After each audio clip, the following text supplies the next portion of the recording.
You can go ahead and ask your question. Whoever has a question, go ahead and use the raise your hand gesture, which I think is somewhere at the bottom of your thing, and we'll jump right in.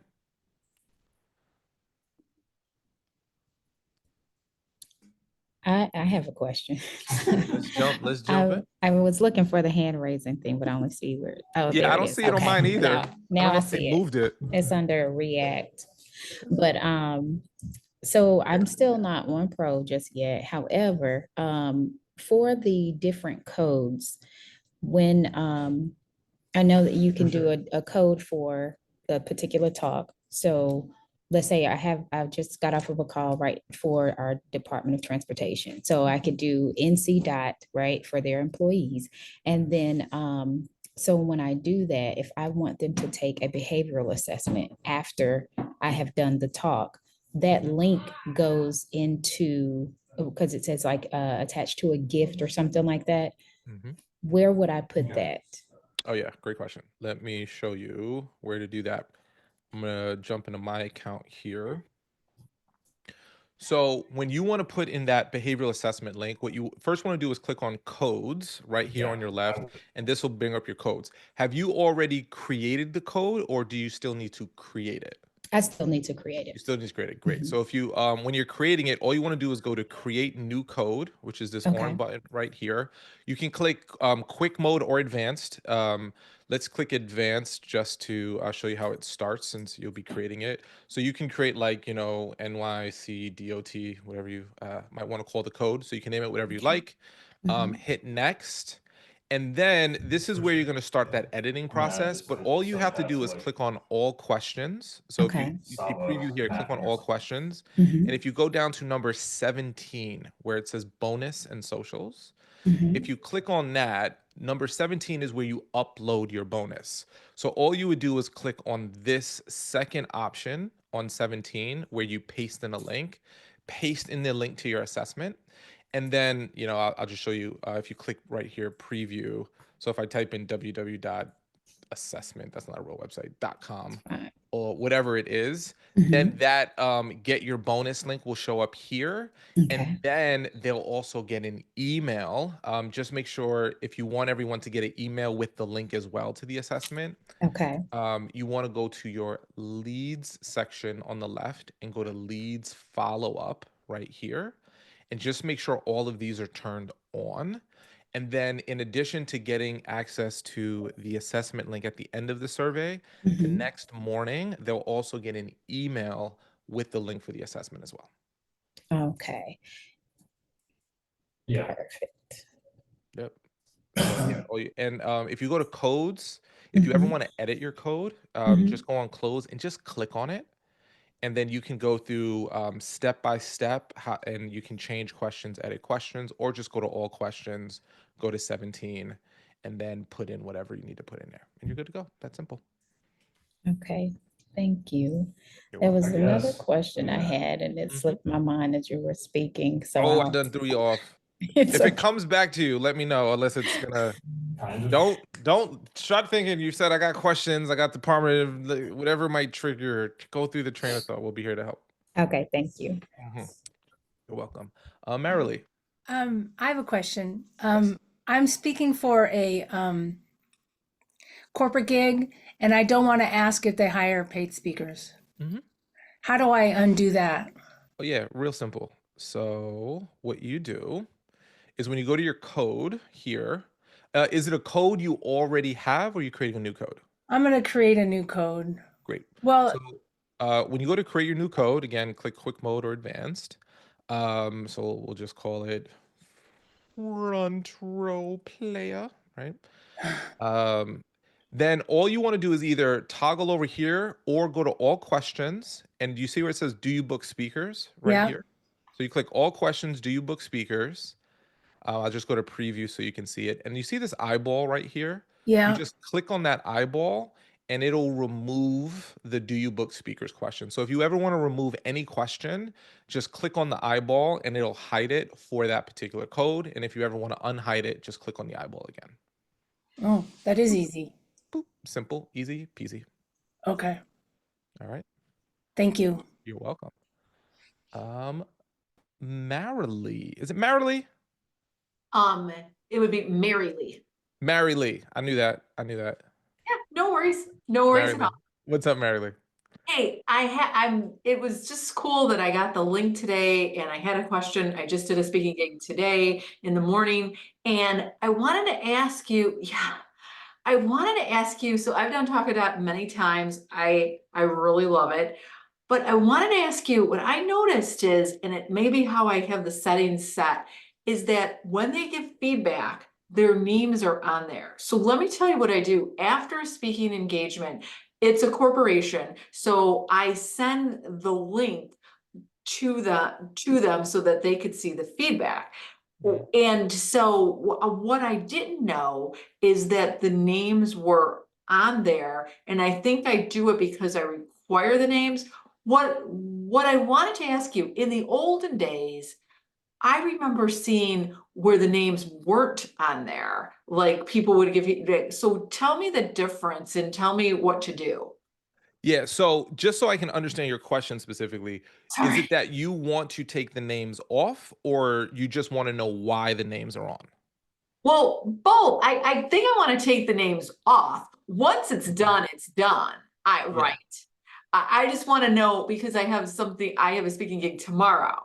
And Mhm. so I wanted to know, can you share your screen and show, like, I think I pretty much know where it is. It's the required part where it says required names. Well, so yeah, so to answer that question a little bit, so there's a couple of things here. Let me just open up here. So you're referencing this part right here. Yes. Yeah, And I exactly. don't remember that before. I remember that you Correct. could hover on the three dots and see who it is. But That's when right. you sent it, it didn't show it. And so, Yep. but I have a question even before you answer that one. Yes.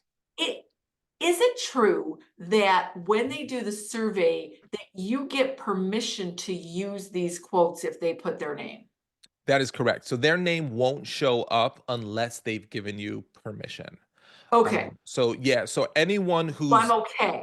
yeah, so anyone who doesn't like give you permission, um, If it'll they, say so somebody attendee. put attendee, yes. Right. So if someone didn't give you so what this basically means to you in a nutshell is this is actually a new feature. That's why it's different. We released it because the feedback we've gotten from users is, well, the testimonial is good, but it's better if we actually know who said it and from where if we have that information. So because of that request, we pushed a release that says, hey, we're now going to show it on this part of the report. But if you share the image right now, it'll still be the tried and true image that you've known. So if you see the name, it's full permission. They've given you permission to do so. So there's no issue there whatsoever. No It just helps worries. people see it. And let me tell you, in general, like if you put this on a social media post, they've given you permission and that's okay to do. That's Mhm. industry standard. Okay. Yes. That was my concern. Then I just wanted to ask, so is there a way to, just in case I wanted to know, is there a way to not get the names?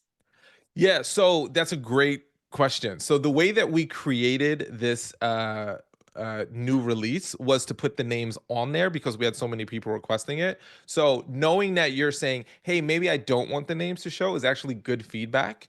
And I think Marissa, if you are listening, if you could take a note and throw that into our product channel, or excuse me, into our customer service channel, that's something that we can talk to our engineers about. So right now, the way that it's built is to show it, but it will only show people who've given you the permission to show it. So you don't have to worry about accidentally leaking or anything like that.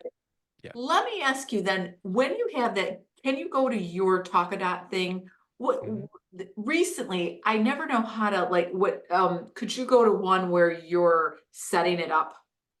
The survey code. Yeah, when Hmm. you're setting it, I mean, I know how to set up, but like the questions, like I want to see your screen. And thank you for being patient with my Of questions. course. Yeah, of course. Okay, so that's fine. If you can go to the next one. Hmm. What I never know, okay, so what does it mean when I say require? Like, I know what it means, but is this what do you recommend? Yeah. I've been checking them off. Yeah, so here's what happens if you make it required, right? So if I go to preview here, name and email is here. If I click let's go, it's going to say, no, you can't move on until you give me your name and email. So then they have to give you their name and email. However, if you don't make that required, if they come to this, they have the option to give you their name and email. If they choose not to give you their name and email and they just hit let's go, it advances the survey. So the only reason why you would want to do required is that we had certain users that say, hey, our survey is how we do attendance for our workshop or for our professional development. So we need them to put their name and email, because if they skip it, now we don't know who attended our session. So that's a use case as an example of why you would make it required.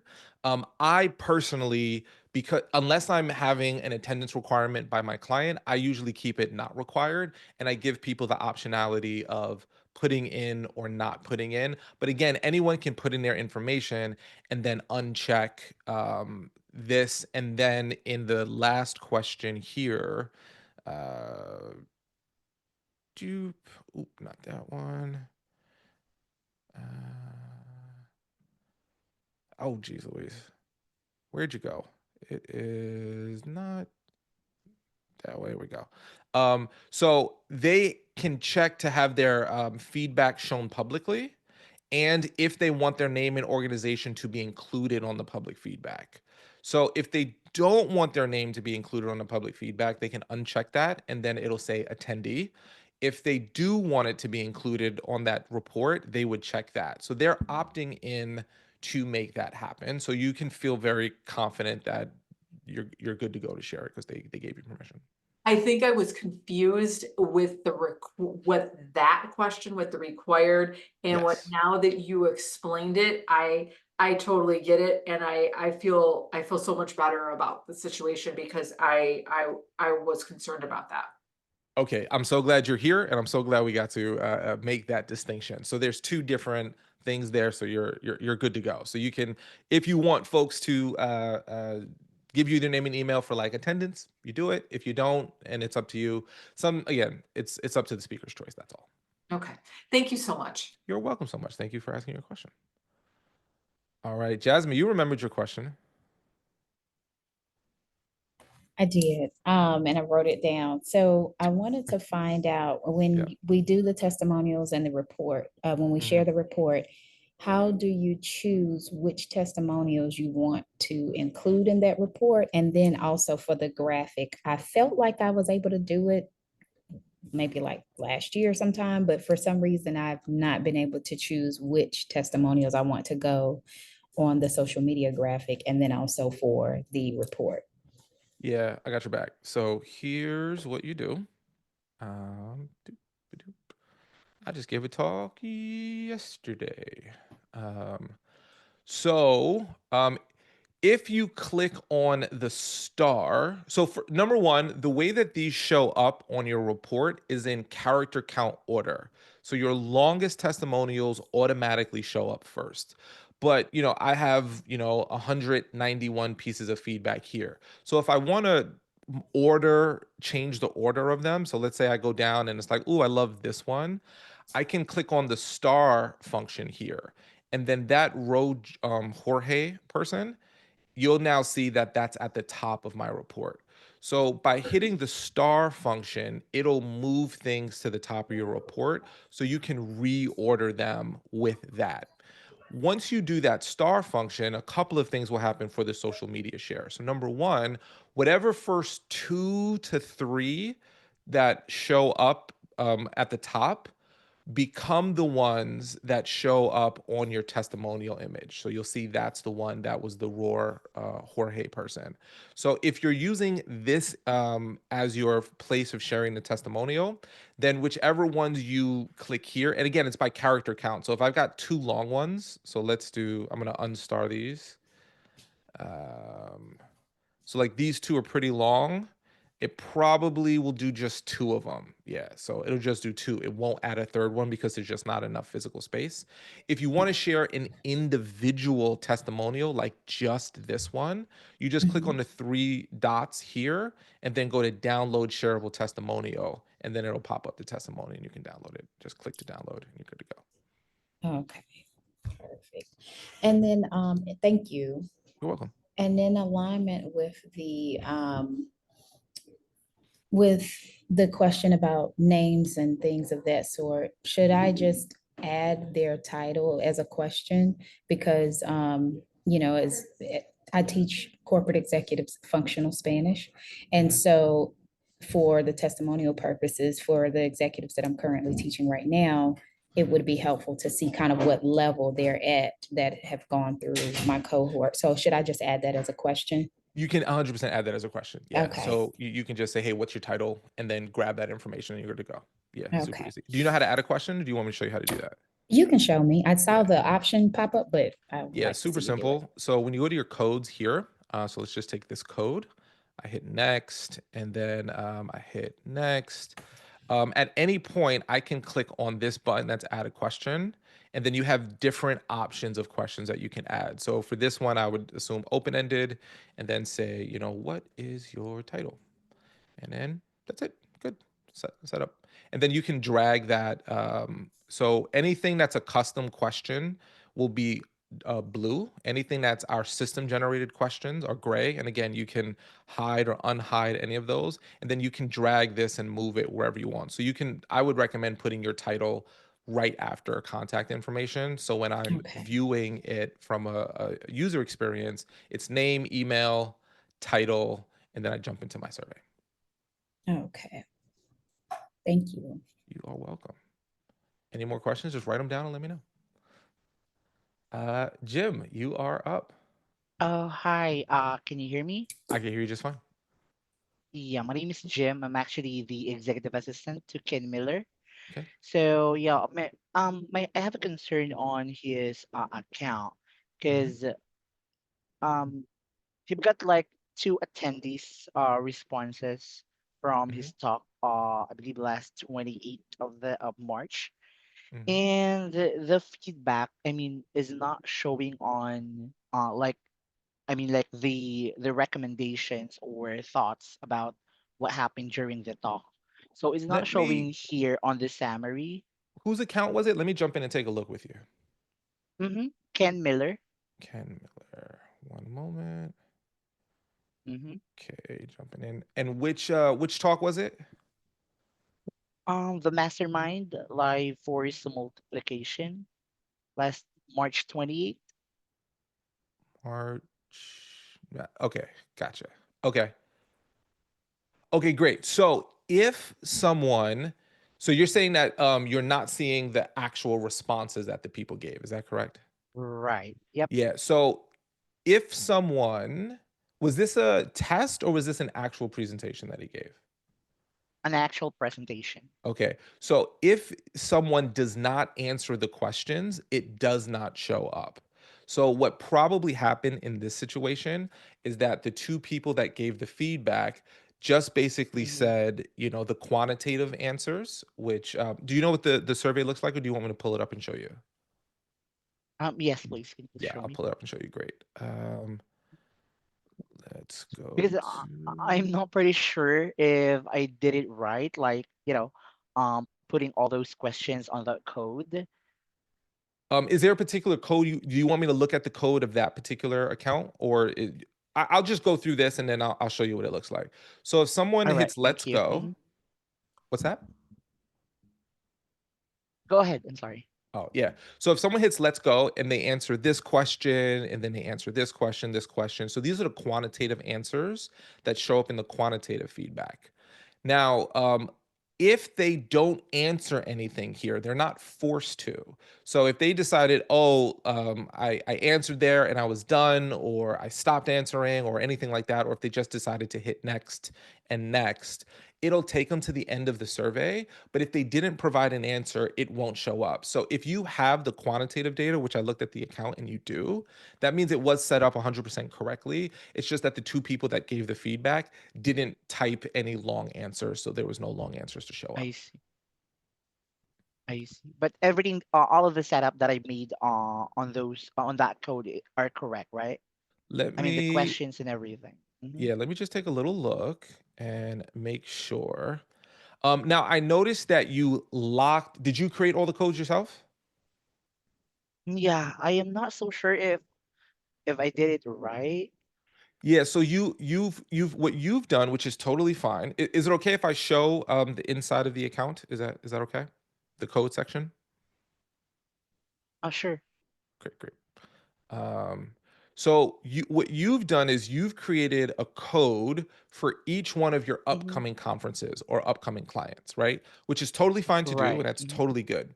Now, what you've also done is you've locked each code. Now, what happens when you lock a code is any response that goes to that particular survey, in this case, NPS storytellers, all that data will go Mm-hmm. into that account. So typically, you want to lock a code if people are going to watch your presentation asynchronously, like a recorded webinar, or you're going to create content that's going to live in an LMS for a company, a learning management system, and people will watch it at Mm-hmm. different times. Are these live in person presentations or are these virtual recorded presentations? Um, Actually, some of the presentation are virtually.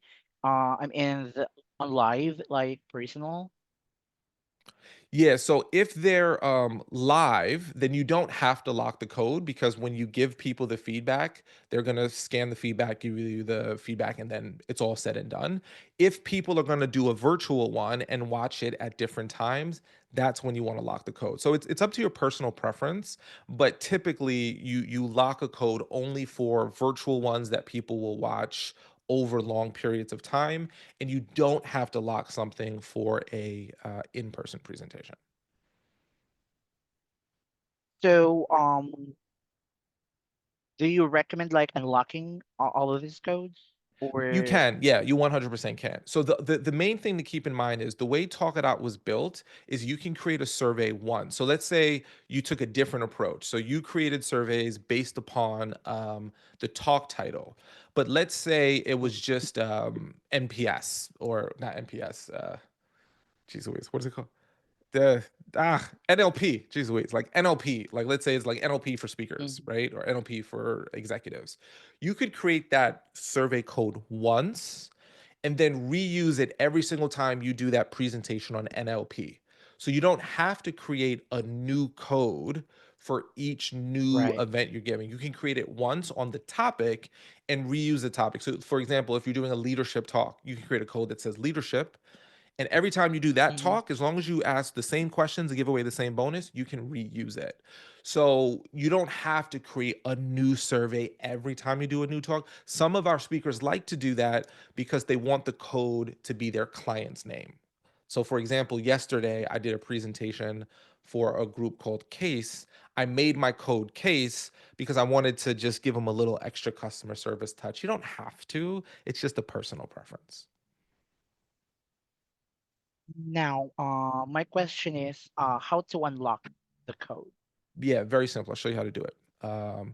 All you Mm-hmm. want to do Thank is you. go over to your talk here. So I'm going to click on, oops, go to talks here.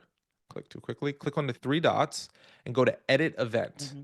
So once you go to edit event, all you have to do is click on advanced settings here and then just hit clear code and then save changes and it'll unlock it.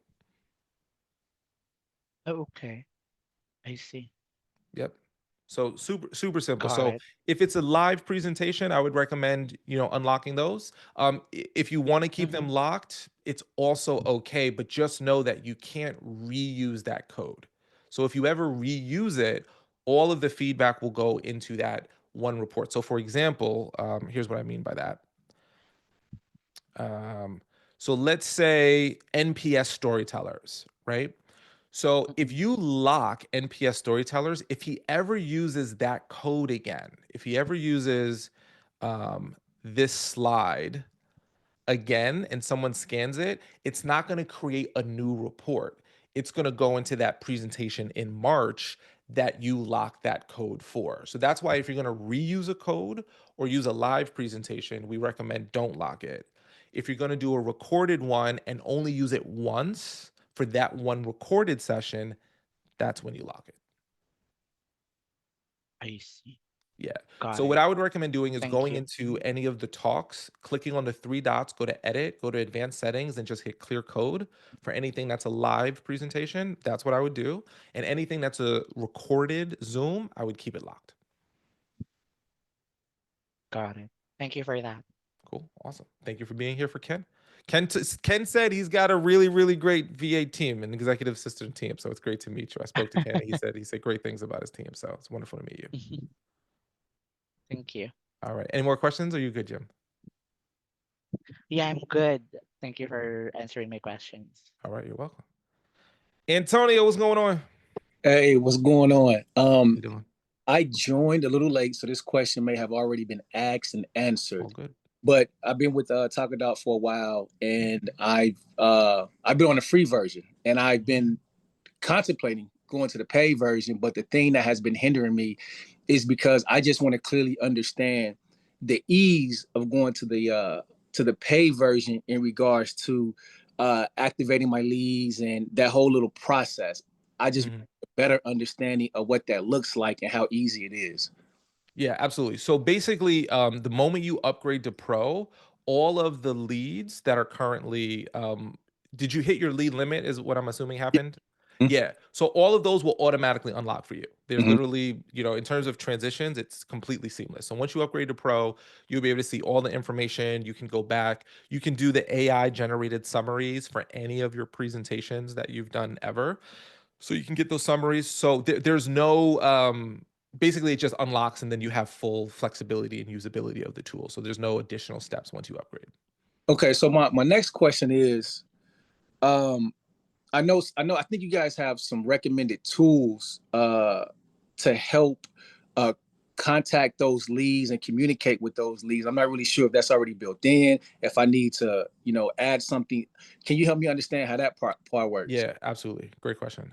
So here's what you can do with a pro account that you can't do with a light account. So let me just share my screen and share that with you. So that leads follow-up process. So what you're going to want to do after you upgrade to your pro account is go over to leads follow-up right here on the left-hand side and make sure that these are turned on. And you turn those on just by hitting that toggle switch. Now, what this will do for you is a couple of things. Your booking leads, it will send an email to all of your booking leads on your behalf. So it'll say, "Hey, thanks so much for attending, Antonio's session. Here's the bonus that he mentioned. Also, you indicated interest in working with Antonio in the future. Can you reply to this email to set a time to connect with Antonio? Or if easier, you can book a time on his calendar." So those will automatically go out the day after your presentation. So just make sure those are turned on and you'll be good to go.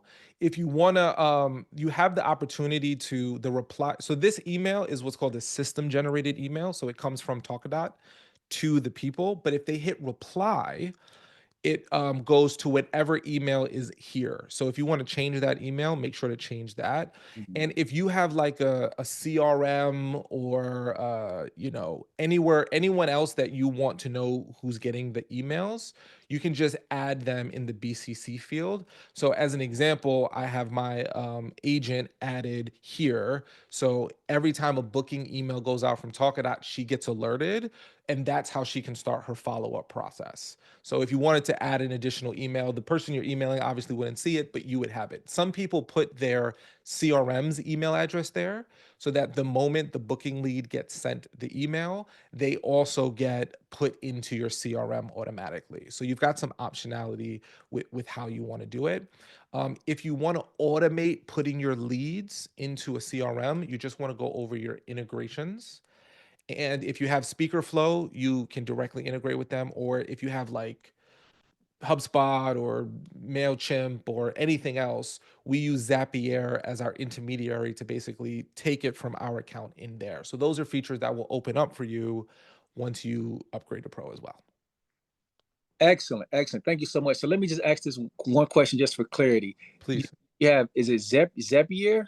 Yeah, Zapier. Yeah, that's right. Zapier. That is like a link to help you go to HubSpot if that's what you're using for your CRM? That's exactly right. So what happens with Zapier is they have a free version of their tool and they have a paid version of their tool. The free version of their tool will take, and I forget the exact number, I think it's 100 a month. I think it's 100 emails a month. So the way Zapier works is you would create a Zapier account and then create what's called a Zap. And it's really easy to do. And you can like click, you can log in here and do it or do it on Zapier. But basically all you would say is when contact information comes into Talkadot, move it over to my CRM. And you tell Zapier to do that. And then when the data hits our account, the Zap will fire and then automatically move it over. So you'll get 100 for free. And then if you want to, do more than 100 emails a month, then you would do it. They have paid versions, and we're totally not. We don't sell Zapier. It's a totally different company, but they're the intermediary basically between our tool and literally tens of thousands. Like, everyone has different email softwares and different CRMs. So Zapier makes it possible to connect two platforms that normally don't communicate with each other. Got you. So in essence, I need Zapier to be able to connect to whatever CRM I'm using. That's right. If you want to do it automatically. If I want to, right? okay. If you want to do it, if you don't want to do it, it's not a huge lift. Some people are like, I don't want to touch nothing. But here's a very simple thing you can do, right? What you can also do is just go over to your talk section right here. And then like this presentation right here, I can click on these three dots and go to download leads right here. And when I click that, it'll now create a CSV file of everybody that was in my event, right? So it'll look like this. I can then go over to my CRM and it's going to say add new contacts. And I can just click upload CSV file and then upload the CSV file. So a lot of our speakers also, they don't even do the Zapier integration. They go, it's fine. I'll just go to my talks, download the CSV file with a click, go over to my CRM, upload it, done. And then it's like super simple. So it depends like if you want it automated or if you're like, it's not a big lift, I can do it. So it depends on what's most important. Dope, man. Appreciate that. That helped me out a lot. Thank you. Yeah, my pleasure, man. Thank you for being here. It's good to see you, man. I've seen your name a whole bunch, so it's good to see your face as well. So Yeah, very appreciate brother. it. Good to see you. Yeah. Okay, let's go to the next. Was there a question in the chat? Oh, hold on. Marissa sent me things. She said, two. Okay, if anyone has a question, raise your hand. I can help. Oh, Ovi, you're up. I'm right here. ¿Qué pasa? ¿Qué pasa, amigos? ¿Qué pasa? What's up, man? Arel, great to see you. My question is that I seem to land a lot on the spam folder by emailing from my CRM. I use SalesMate. Do you see anything better? By if we email the leads directly from Talkadot's feature? Yeah, so spam filters are quite the fascinating experience. So one of the things that we do with our email, with our domain and our email, is do everything we possibly can to ensure that it gets delivered. So we monitor it, and there's lots of variables for spam filters, from domain relevancy and if people mark your message as spam, and if it goes into spam, low deliverability rates, and blah, blah, blah, blah, blah. So long story short, we always recommend to turn the leads follow up on within Talkadot because we can, as pretty much as we can guarantee, and no one can guarantee 100% deliverability, of course, our email will end up in their inbox. If you are noticing that you're experiencing a lot of the emails you're sending are ending up in spam, there's a couple of reasons. The first question I would ask is, did you create a new domain to do your emails, or is it your normal speaker website domain? Yeah, same speaking website. Okay, yeah, so that's great because if it's a brand new domain, it has a higher chance of going into spam. The other thing is, are you emailing a lot of like education emails, like K through 12? Yeah, mainly. Yeah, they unfortunately have high firewalls and they have what's called a low deliverability. So what happens for many, and it's just the nature of the beast. K through 12 Correct. institutions, they want basically no spam to go in, so they have such high filters. So typically what a K through 12 email system will do is if that email did not email you first and you were Mhm. emailing them first, they typically will just put you into spam. And then what happens is once your email gets filtered into spam a few times, then other spam detectors go, hey, this domain is going into spam a lot. It must be a spam domain. And then it's a challenge that's known within the education market. There's a couple of ways to work around that. The first is if you could somehow message a few people that you've emailed, or the people who've told you it's gone into spam, and just ask them to move it to their primary inbox or to mark it as not spam, because that's a flag that indicates to the email fairy godmothers that you're actually sending a good email. Because some people might just go, oh, your email ended up in spam, and then they read it, delete it, and then call you. But they actually need to mark it as not spam so it sends proper signals to the email wizards to not send you to spam. So long story short, K through 12 has high firewalls, which is just a very known problem. So it's hard to send emails to them initially. Ideally, you want to have them email you first if you can. Turn on Talkadot. We'll do our best to make sure it gets in, and then once they email you or mark it as safe, then it becomes easier on that entire. Like, so for example, let's say you're emailing the Brownsville, Texas school district. If like two of those people mark it as not spam, it makes it easier to get in everyone else's inbox. So what you may want to do is before you email, let's say 30 people, you email two people that you think have the highest chances of responding. Have them make sure that they don't mark it as spam or they mark it as like safe, and then email the rest of them. So there's a whole lot of different things you can do, but those are some of the best practices that I'm just aware of. Oh, great. Thank you for the answer, man. Great to see you again. Cool. Always a pleasure, man. Con mucho gusto. Igualmente. All right. Yes, Jim, we will get that to you. No problem. Other questions? Preguntas? Queries? How about? Yeah, buts? What ifs? We're gonna send a copy of this via email, by the way, for everyone as well. So if you want to see this, you'll look out for the email with the summary. We'll send it out to everybody.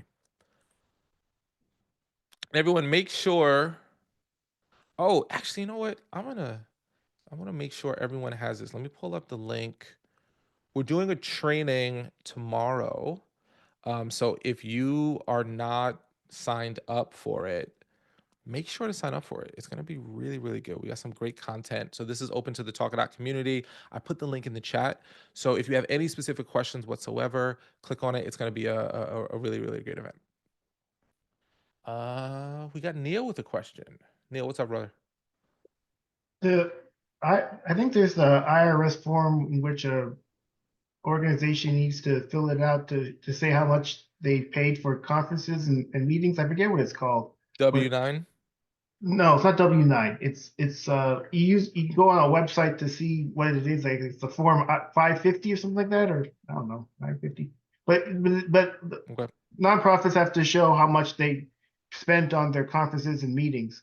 And Oh, it's- the 990, the IRS 990. Yes, 990, Yeah. yes, okay. Yeah. All right, 990. yeah. So when it comes to that form, once you see that number, what is your thoughts on using that number to figure out how much they can pay you as the speaker? Yeah, it's more of I use the form 990 as more as a temperature gauge than a way to actually know what my fee is. So when I say a temperature gauge, it's kind of like okay, they've spent $2,000 on conferences, the odds that they can pay me $5,000 is obviously very low. But if they spend like $250,000 on conferences or $350,000 on conferences, well, okay, well, if I'm charging say $5,000 or $10,000, I can now do kind of an estimate of what is my budget to the overall thing, the overall budget, right? So if I'm like, oh, I'm only like 2% of their budget, or like, if I'm 50% of their budget, those are just temperature checks for me to know. So it's not really used for me to go, oh, now that I've seen this, I know that I can charge 7,500 and they can pay that.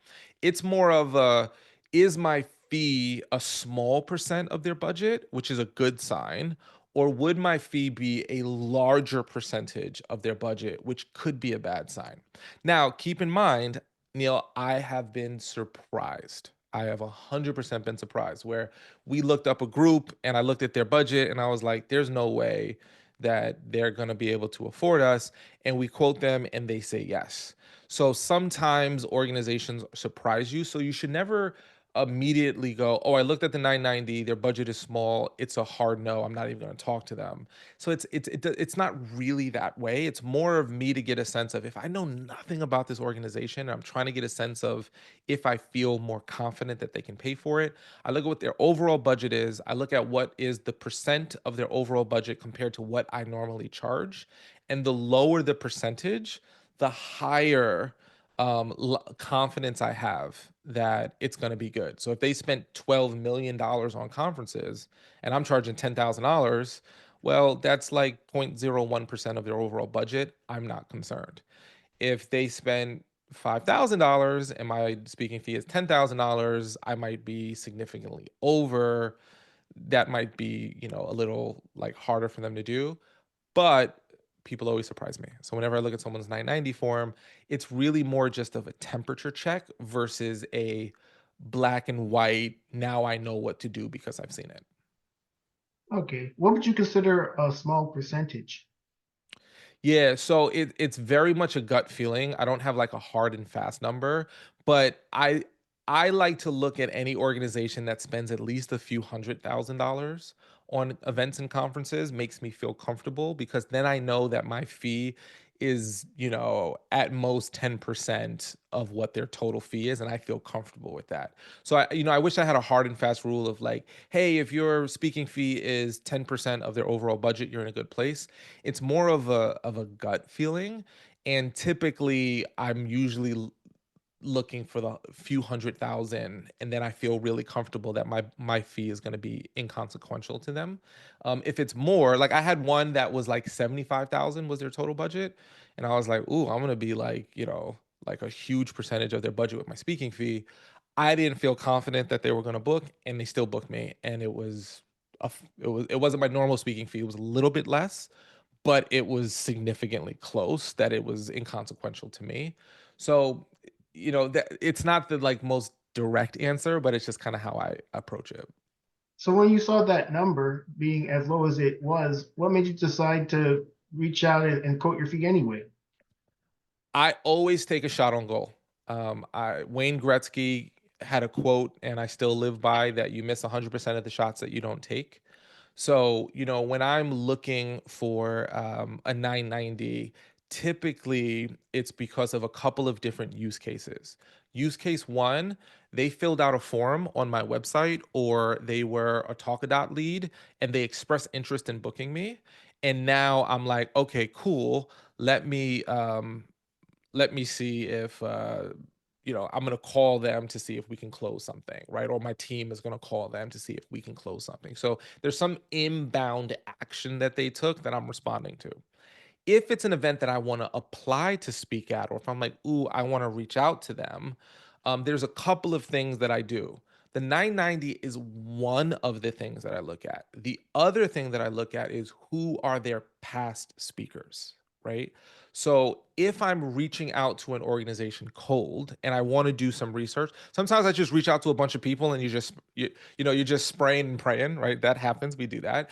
But if I look at a conference and I go, oh, they got a very healthy 990 and they brought Marilyn Sherman in to speak last year, Well, I know that they're like a legitimate organization because they've brought in a professional speaker in the past. So, one of the key indicators of whether someone is typically going to be more easy to understand what a speaker fee is if they've already are accustomed to paying for speakers. However, if their previous pre-note speakers are like, the president of a university or the executive director of the United Way of their local United Way chapter, that indicates to me that they probably didn't pay the speaker, that it was probably a volunteer speaker. So it doesn't matter that my content is amazing and that I should work with them.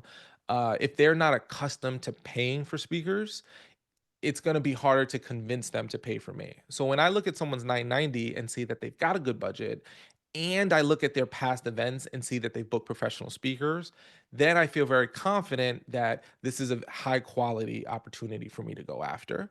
If I don't see those indicators, then you're just kind of spraying and praying a little bit. Okay. So in the event that you're not able to find who the previous speakers are, you're relying solely on the 990 to gauge to temperature gauge whether to reach out, but it also sounds like you reach out regardless of what's in that 990. Yeah. I mean, what's the worst that's going to happen? They say no. Like, okay. I'm so good with a no, right? Like and the thing that stinks about like any business related thing is you got to hear more no's than yeses. It's just the nature of the beast. And my whole mindset is, if I'm going to reach out to 500 people, 600 people, 700 people, how many yeses do I need? I only need like 20 or 30, and I got a full calendar. How many events can we do in a year? Like my days of doing 100 events a year are long gone. Like I don't aspire to do, I think my most was 105 in one year, but it was just unsustainable for like my health, for my family, for my lifestyles. Like I can't do that many. So, I like reaching out anyway. However, um, I am also a lot more what's the right word? Selective of how I reach out as well. So the days of like reaching out to just any and any conference in the world, I don't really do that so much anymore. Typically, I like to find what I call verticals that I think are a good fit, right? So, for example, let's say I'm going after a vertical of Meeting Planners International, MPI. Well, I know because I've done enough research and seen enough evidence that MPI books speakers. Now, maybe they have a big budget for state conferences, maybe they have no budget, but I know that if I get in front of those people, good things will happen. So typically, Neil, when I'm doing outbound, it's typically for business development speaking opportunities, lest it's about getting my full fee for a speaking opportunity. So let's say, for example, I'm going to go after Meeting Planners International, which is a vertical that I'm doing my research on now, and we're going to do a whole campaign to them, right? I'm going to find all of the state conferences for MPI. I'm going to find all of the people whose titles and names seem like they might book a speaker, event organizer, meeting planner, learning and development chair, some variation of that, and then we're going to reach out to them to speak. Now, if they can pay little or almost nothing, fine. I don't care, because I know that if I get on stage and I do the work that I believe that I can do, the people in the audience will say, "Oh my gosh," they're going to fill out Talkadot.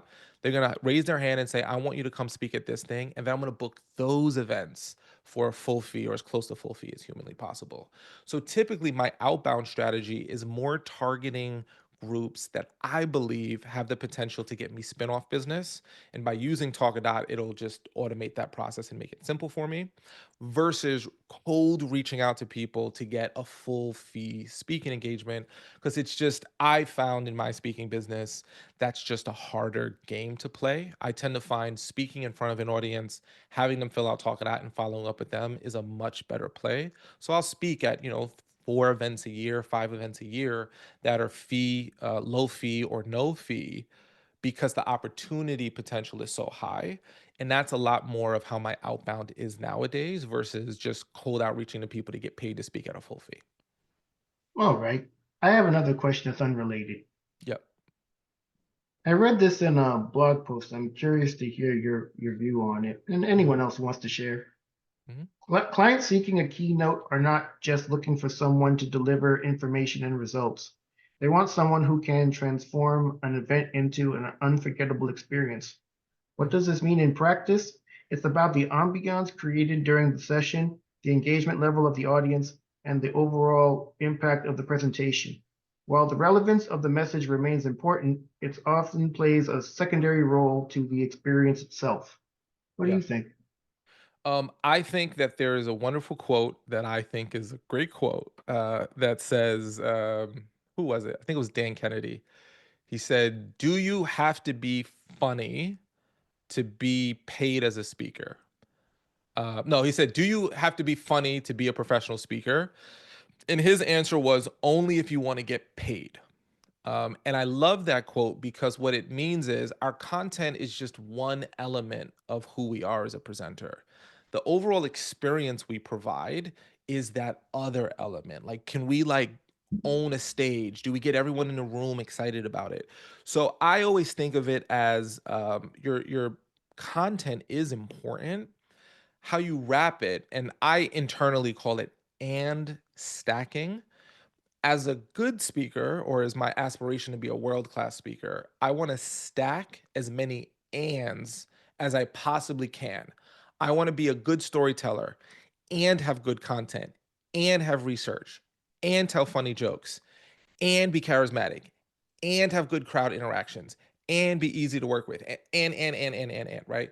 So when you look at a presentation, you got to ask yourself, well, how many ands can I stack realistically? Now I'm very aware of where my deficiencies are in my presentation as well. Like, I'm not the best storyteller in the world. I'm a good storyteller, okay, but there's people that way better than me. So I know I can get better at telling stories. So, there's always a part of the craft that we can get better at. But I do believe that a good keynote speaker, specifically a keynote speaker, has to be able to light up a room, has to be able to like pull people in. It's going to make it easier. If you're a workshop presenter or a facilitator, um, then you can rely more heavily on your content because that's what people are signing up for. People typically want like a showstopper. They want like a Nick Zizi as their keynote speaker because he's going to come in with high energy and get people up and moving, and he has a really good message. Where they might want an financial an analyst for the New York Times to come in and do a workshop because they're going to do a lot more charts, graphs, and like the message is not going to be delivered in potentially an eloquent way. It's just going to be very data heavy. So my personal philosophy is the more ands you can stack onto your presentation, the better speaker, the more you'll get paid, the more often you'll get paid. If you have one area that you're just excellent at, and it's so good, you don't have to be excellent at other things. Like, there's certain speakers I know, I'll never say their names, but they've got zero content. Zero content. But man, do they have great quotes. They tell funny stories. You leave that presentation 2 days later, if anyone says, "What did that speaker talk about?" They're going to be like, "I have no idea. But boy, was he great." There's a whole category of speakers that are just so they light up a stage so much that they just get booked because they're amazing, experiential, but they got zero content. Like, they're not teaching you. They're teaching you nothing. Maybe they'll say, "Believe in yourself," and that's it. So long answer, I realized, to your short question, but that's my philosophical approach to it. All right. Thank you. You're welcome, Neil. Yeah, if anyone has a different opinion, feel free to share. There are so many more ways to skin a cat, which is a super weird phrase. I don't even know why we say that, but there's more than one way to make the cheese. I don't know where I'm going with this. What I'm saying is this: the other thing I'll say, Neil, and to everyone else, is that there's 1,000 different ways to be successful as a professional speaker. The analogy I've always loved is that Martin Luther King Jr. was an incredible orator, and Gandhi also was an incredible orator, but they had two very different speaking styles. If you look up any old speeches of Gandhi or Martin Luther King Jr., totally different, but both equally amazing. Maybe even some of the most amazing orators that our world has ever seen. So also keep in mind that you don't have to be someone you're not. One of the tricks that I found for if this is helpful to anyone, you can shortcut being funny. You can actually hack being funny by using two things. One, memes. If you got a funny video or a funny image, if you're not funny, you can just show a funny image and reference it as long as it's relevant to your talk, and it gets a quick, cheap laugh. And I personally love dad jokes. So they're quick, they're funny, they don't offend people, and there's a million of them. You just got to find the ones that work for you. So I interject dad jokes into my talk, and memes and dad jokes basically hack being funny without me having to be as funny as, a stand-up comedian's funny.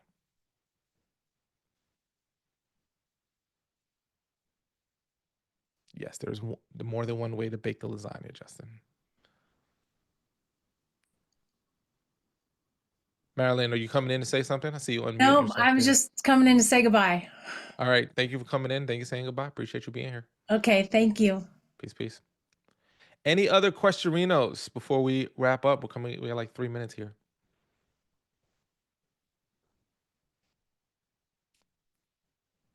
Cool. All right. I am gonna ask y'all, don't leave. I want y'all to do me a favor. Was this helpful? Hold on. Let me click on something here. 1 second. Here we go. Was this helpful, y'all? Was this good? Should I get some stuff at it? Do me a favor. If this was helpful, I put a link in the chat. If you would be so kind, click on that link. It goes to Google reviews. We have a goal to get to 200 Google reviews. We're so close. So close. But so far. So if y'all found this helpful, click on that link. If you could be so kind to leave a 5-star Google review, if that feels authentic and real for you. If you hate us, send me an email. Don't post that publicly. We're here to make this thing right, okay? So if you hate us, like, tell me directly or tell someone on our team, hello@talkadot.com. Or if you had a great experience, you're having a great experience, click on that link. Please leave a 5-star review. Our goal is to get to 200 testimonials. So be a part of the good people who do so. Cool. Ovi, did I see your hand raised, or were you just? I feel like I saw something. Maybe I missed it. All right, cool. Well, listen, thank y'all for being here. Please leave the review. Thank you so much. I look forward to seeing everyone who's going to be joining us tomorrow. It's going to be an incredible training session. Thank you, Justin, for baking that lasagna the way that you bake it. So definitely join us tomorrow. I put the link in the chat. If you've not RSVP'd, make sure to RSVP so you can come, or at least get the recording if you can attend live. It's going to be a really, really valuable on what's working to get booked now. We're going to be talking about trends that we're seeing. We're going to be talking about different insights that I've gotten from bureaus, from managers, from top speakers. And we've pulled some incredible data for you on what events are getting booked right now and how you can use that information to kind of navigate in the right direction. So if that's something that's going to be of interest to you, join us. It's going to be absolutely amazing. I look forward to seeing everybody tomorrow. So take care.